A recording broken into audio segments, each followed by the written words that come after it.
মুচমুচে পেঁয়াজু রেসিপি। আসসালামু আলাইকুম। আশা করি সবাই ভালো আছেন। আমি আলহামদুলিল্লাহ অনেক ভালো আছি। আলহামদুলিল্লাহ আবার রোজার মাস চলে আসছে। আলহামদুলিল্লাহ আমাদের কালকে থেকেই আমাদের রমজান শুরু।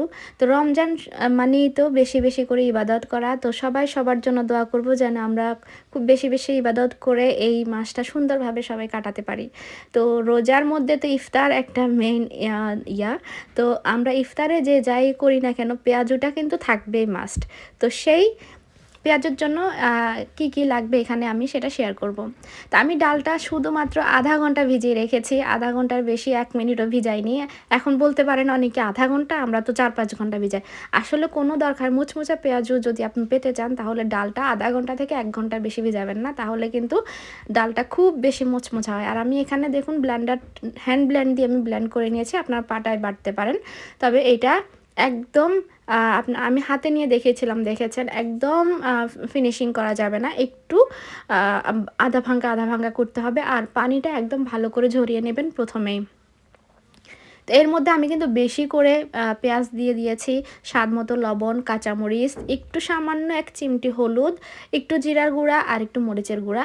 আর হাতের কাছে যদি ধনিয়া পাতা থাকে অবশ্যই ধনিয়া পাতাটা দিয়ে দিবেন। আমার হাতের কাছে ছিল না তাই আমি দেইনি। এই যে দেখতে পাচ্ছেন আমি কিন্তু এই পেঁয়াজের মধ্যে এক্সট্রা কোনো কিছু ময়দা, বেসন, কর্নফ্লাওয়ার, চালের গুঁড়া যেটাই বলেন না, আমি কোনো কিছুই অ্যাড করিনি। তারপরেও দেখবেন পেঁয়াজগুলো এত মুচমুচা হয়েছে।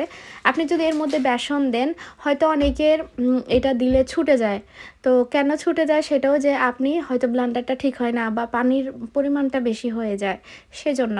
তো আপনারা আমার এই রেসিপিটা যদি ফলো করেন দেখবেন খুবই সুন্দরভাবে হবে। আর বেসন ছাড়াই খুব সুন্দর মজার মুচমুচা পেঁয়াজু হবে।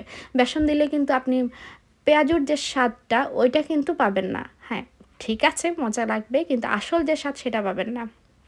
এখানে 1 পিঠ হয়ে গেলে আমি আরেক পিঠ উল্টে দিব। আর সম্পূর্ণ এটা আমি একদম মিডিয়াম হিটে বানাবো। তো দেখুন আমার পেঁয়াজুটা কিন্তু প্রায় হয়ে এসেছে। আমি এখন এগুলো উঠিয়ে নিব, উঠিয়ে দেখাবো যে কেমন মুচমুচা হয়েছে।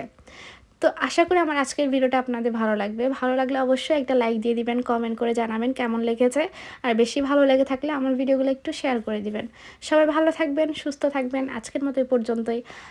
আল্লাহ হাফেজ। আর সবাই সবার জন্য বেশি বেশি করে দোয়া করব এই রমজান মাসে, যেন সবাইকে আল্লাহ হেদায়েত দান করে, সবাইকে আল্লাহ সুস্থ রাখে, সবার মা বাবা, আত্মীয় স্বজন, শ্বশুর শাশুড়ি সবাইকে যেন আল্লাহ সুস্থ রাখে, সহি সালামতে রাখে। আল্লাহ হাফেজ, ভালো থাকবেন সবাই।